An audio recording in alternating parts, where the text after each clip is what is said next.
My father blamed my sister for my mother's death, and now that she calls me daddy, he regrets everything. I'm a 24-year-old male and the older brother to my 5-year-old sister. For privacy's sake, I'll refer to her as Belle. For some background, my parents had me as teenagers. They were 15 and 16 at the time, and even as a kid I could always feel that they regretted having me.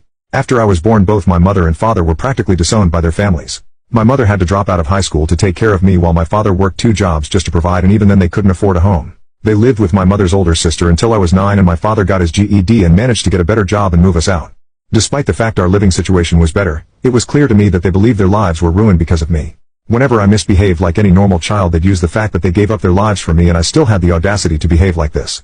And even when I never misbehaved, they never treated me with much love. I barely got to get new clothing. They'd get my clothes from Goodwill and practically refused to get me anything nice unless they had to: birthdays, parties, meeting friends, and their wedding. My birthdays were always celebrated with the bare minimum. They'd get me a cupcake and a single gift, nothing that I wanted. Despite everything, I was still a child